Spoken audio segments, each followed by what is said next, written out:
Hey there, how's it going? What is up, everybody? Irish Orangutan is back to pass along the knowledge to make the most of your Madden team. Today, we are back to talk about a quarterback that is infamous in mutt on the football field, in college, and in the NFL, Michael Vick. We are here to put out 10 players to try to stop him, and this list is not necessarily a budget list, but I do have some not necessarily honorable mentions because there are some more top end cards you could go after.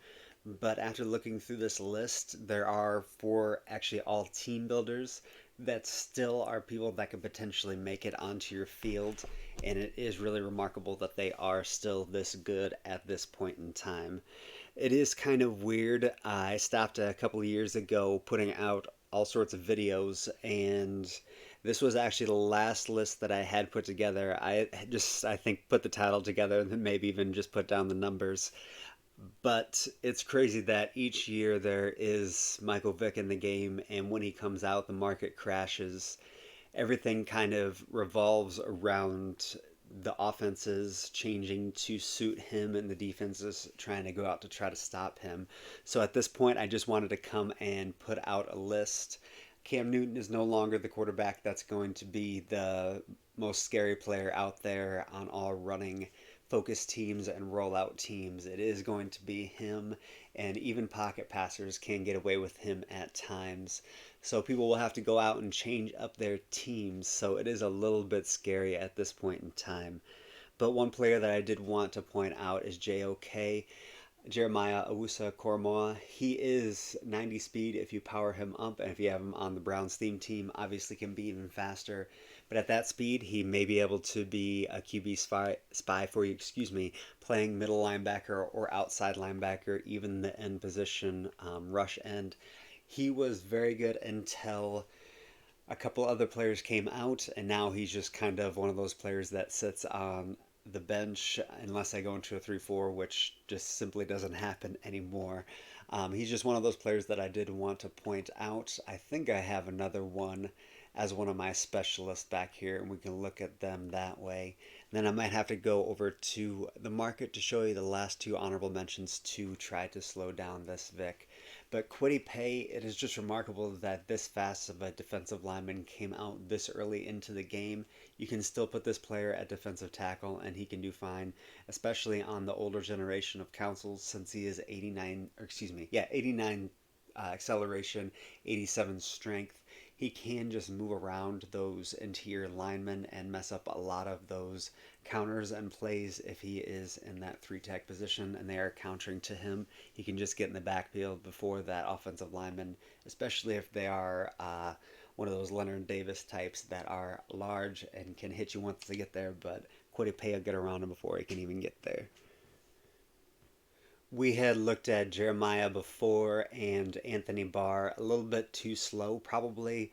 But again, looking at these prices of these cards, it is remarkable that he's down. I think 22,000 is far too low. That might actually be a snipe. I'm going to pick that up real quick, to be perfectly honest. And hopefully, we're able to flip that for a few thousand coins here after we are moving through the menus real quick. But yeah, these guys can't be much lower than 30,000. This Lorenzo Carter up to 45,000 is actually the other guy that I want to look at. He is far above budget at this point, but you can build him for so much cheaper than this, and I would definitely advise that. That was a way I was really able to build my team and get a lot of those players that are at the 90 level is just by building up these players and being able to sell them, building up campus heroes and moving them along. It is very, very helpful and very useful to not have to use all of the game coin that you try to earn and just flip them for this type of card. It is really nice to be able to get a 90 every once in a while from that extra coin. But yeah, another 88 speed guy. He's going to be a little bit slow, but he will be able to potentially snag a couple balls at 6'5" as well. So he is remarkable. Again, one of those cards that came out with the beginning of the game still being viable at this point in time. At one point in time, I did see Nasir Adderley under 20,000 coins. I kind of wish I would have snagged that at this point in time the same way that I did with JOK. But with this Adderley, you're going to have to figure out a couple of sneaky ways to get him into the box, being a free safety. But you really are going to want to figure out a scheme that is going to get a few of these players onto the field that are a little bit faster. So if you still are in a 3-4 or 4-3, this is the time that you need to move out of it, because there are going to be just faster players on the field that you're going to need to put it in at different positions. Free safety, moving them in at 3-3-5s and different dimes is really a good idea to try out at this point in time. Getting into number 10 and the first player on the actual list, no more honorable mentions. It is crazy looking at prices today. Roy Selmon is now down under 200,000 coins. You can get a player that probably should be at defensive end but is at defensive tackle. And if you are not as concerned with weight or are able to scheme around getting ran up the middle, if you are on next gen, you can put in this player and he will be able to do a little bit of damage on QB spies. If they are able to use the abilities to really get away from you, it really is not going to help with this amount of speed, but at least the lower level Vicks are going to be able to be caught by him, and this is the fastest defensive tackle in the game. So something I may advise is moving defensive ends into defensive tackle and playing them. It's what I do a lot throughout the season. Tommy Harris is who I personally have, but now this Roy Selmon is actually less than what I purchased Tommy for, so there's a little give and take with waiting, because right now is really a great time to buy. If you have been waiting, just dive in and get the cards that you want right now, because the market's finally dipped and it's time to do so. With house rules today, this Jamal Adams has dipped even lower in price than I thought he would be. He is at, we'll check this one. This was the lowest one on the market, 113,000, coins, and he is at 89 speed.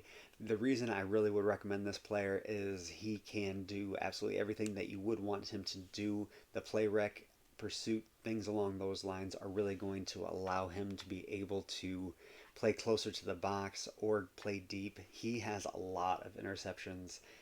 I had Ed Reed on my team for a very, very long time. He's one of those players that he was someone that stood out way above everyone else, but now other players have now surpassed him.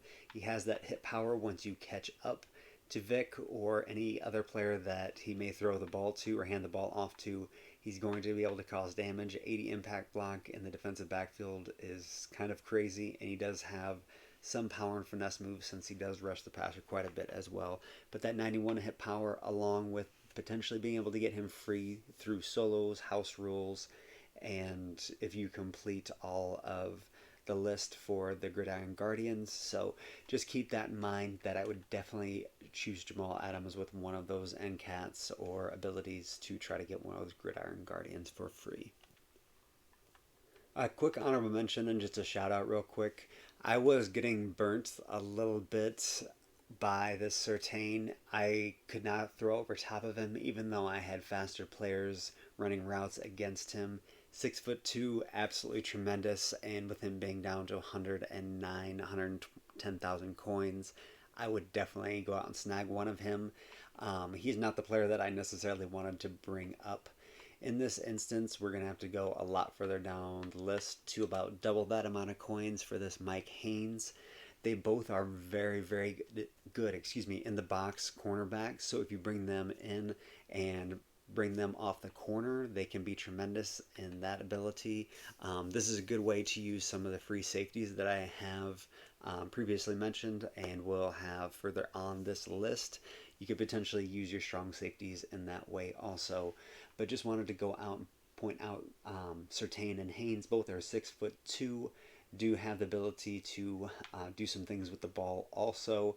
And he's just a great in the box cornerback, and he played tremendously for me so far. He and Certain are just great at those two cornerback positions. Still waiting to potentially get a better third cornerback. Deion Sanders may be coming out with this Vick. This video may be coming out at the same time we know the legend, so I apologize if that is already known. But I'm trying to get this out a little bit before that. And yeah, this Mike Haynes is just absolutely wonderful. The power up version, I don't know if I necessarily would advise doing that with a lot of cards this year, since with that last boost, it usually is a lot of speed, and if you don't have that at cornerback or chasing this Vick, it may be a little bit of an issue. Definitely go for the primary cards.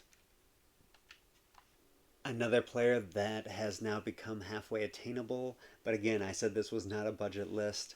Marcus Maye. Kareem Jackson actually isn't probably a terrible option either, to be honest, but this Marcus Maye is just clearly a shoulder at least above him. I don't know if you can give a little bit more than that, but yeah, just being 6 foot tall, 91 speed, just the fastest you can get, most potentially, well, not necessarily most agile, but pretty agile as well.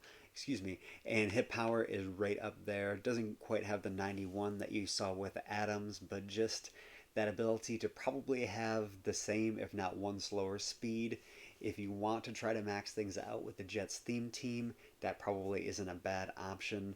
You can have a lot of good defensive backs with that, and this again is not a good budget option, but his pursuit, play rec, he can really do a lot of things in that QB spy that can be very, very dangerous for you, and just he can do about everything that you would potentially want safety or any other defensive player to do for you. To be honest, this player is potentially this high up this list because of his price being 76,000 coins. This card should literally be on everyone's team.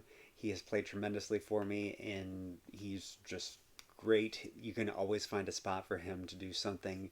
Usering would definitely be number one, but if you want to put him at a QB spy, being 6'3", 90 speed, he's not going to have the perfect zone and man for you, but he's someone that can play in the box and play perfectly, pretty much as a linebacker for you. And at this point, you don't have to put lurker on him to use that extra ability point if you are starting to get to the point of using those all up. So he is just a tremendous player, and he could be an asset for a budget or even a top end team.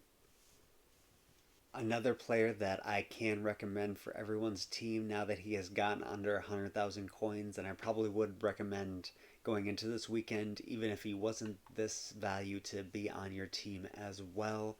This Montez Sweat at 6'6", 87 speed.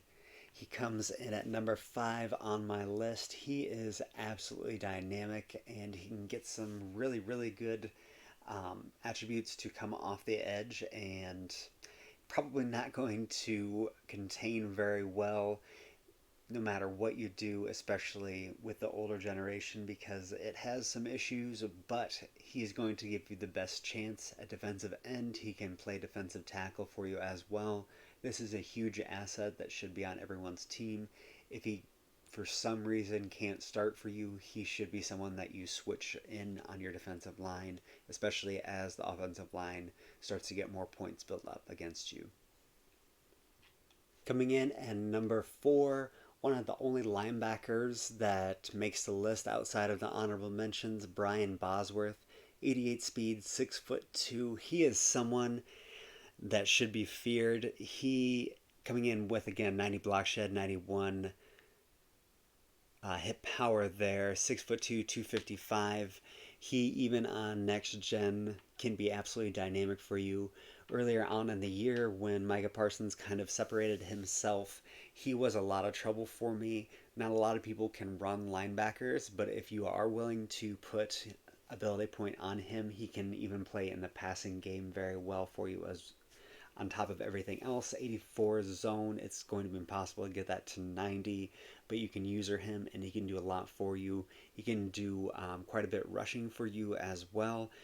If you can get him in a couple of things coming off the edge, or get him countering things with other people, it really can be something that can help you out. And just a QB spy, I mean, I keep saying that, but you're going to want to put at least one QB spy on the field, maybe even 2, one on each side, and just tap the button right away to break one of them, and just wait till he rolls out or anyone else rolls out to potentially get them. So number 4, Brian Bosworth. You're going to potentially need to put a linebacker on the field to slow them up, going all safeties is not a terrible option, but this player is kind of unique with the fact that he can get up to 89 speed powered up. And if you want to put him on the theme team of the Seahawks, he can get up to 90. You're going to want to put a 25, at least out of 25 theme team together to try to boost up one of your faster players on defense to try to counter this Vick. So this could be one of those players. Coming in at number 3, Sean Taylor, especially if you have gotten fortunate enough to keep that boost on him from Ultimate Kickoff. He can get up to 93, 94 speed with the Washington theme team. I thankfully do have him up to that 94 speed, and he does a tremendous job back there for me. He's saved me a couple times in games with picks, and honestly, a couple of hit sticks he has laid really has saved a couple of games. So he is a player that I absolutely would recommend having back there. He is unique for the defensive backfield, just in the fact of being 91 speed and 6'2" and being able to play that safety position and have that remarkable ability to really do anything in the box and deep for you. He's a player that you need, and number 3 on my list because you might want him just coming off the edge to counter whatever Michael Vick can do against you. Coming in at number 2, Ted Hendricks. Thankfully, I was able to acquire his full card. On my team, I have him up to 89 speed. At 6'7", he is absolutely a unique football player. Him, I don't know, on the football field is just something that's scary at this point in time. Now there's going to be an offensive player to kind of counter what he brought to the field, along with some other of the defensive backs to try to slow down Michael Vick. Hendricks, I think, is a must going forward as well. He is one of those players that if you can just do the power-up, it's going to be expensive, but with training going down, in some instances we saw below 20 per coin is kind of awesome, to be honest, or 20 coins per training, excuse me. So that is just remarkable. So this is a player that I would recommend doing that with. The 93 block shedding, the 91 power moves. He also is able to get to 90 zone. So he is someone at the linebacker position that you can move into the edge, but then can also do absolutely everything you want trying to cover people also. Can be user, QB spy, anything you really want him for. He's someone that you absolutely need. Coming in at number 1 overall are the ghosts of all the dogs, or Cam Chancellor. Cam Chancellor would work really, really well. 93 speed, 96 acceleration, 94 tackle, 95 play rec. I would just work on him and get him up as high as you can before you play your first weekend league after Saturday morning. He is just someone that you absolutely need to work on to try to get up. I've only been made fun of a couple of times for boosting him up all of the way, so it's definitely worth that. So just something I would definitely recommend is getting that Cam Chancellor all the way up. Something I always try to do is just build my team around trying to stop fast quarterbacks, since that is something that is always part of the meta in this Madden game, especially in MUT, since everyone can get a fast quarterback if they want one, or can build up enough coins to get one anyway. So just something that you really want to try to do, and you're going to have to do at this point in time, because Dan Marino is not going to be the best quarterback as of Saturday morning. I wish you all the very best. I don't think we can do any better, so it's going to get worse, but we'll probably see you again. I hope to see you all again, and take care.